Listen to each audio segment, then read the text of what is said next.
سؤال رقم 124 هو يبان لك ان هو سؤال سهل، بس هو سؤال رياضي شويه، واخد بالك؟ قيمه 1 ملي بار، انت طبعا عارف ان البار ده هي وحده قياس الضغط الجوي، تمام؟ الضغط الجوي المعتاد بيساوي 1 بار او 1 اتوم. ف1 ملي بار بيعادل كام بار؟ 1 ملي بار بيساوي كام بار؟ فالبار فيه 1000 ملي بار. في مشكله؟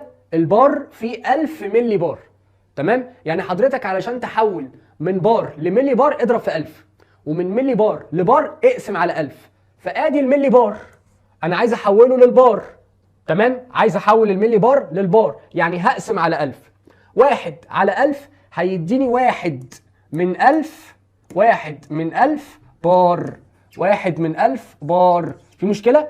يبقى 1 ملي بار بتساوي 1 من 1000 بار. اتفقنا؟ طيب هو هنا مش عاطيني الوحدات بالبار، لا هو عاطيني الوحدات بالباسكال. خلي بالك النيوتن على متر تربيع ده يعني باسكال، ها؟ اذا يا مستر حول لي بقى من بار لباسكال، هتقول لي بسيطه، هاخد الرقم بتاع البار ده اللي هو 1 من 1000 اضربه في 10 اس 5. مش عشان تحول من بار الى باسكال كنت بتضرب في 10 اس 5؟ ما ده اللي انا عملته. 1 من 1000 في 10 اس 5 هيديني 100.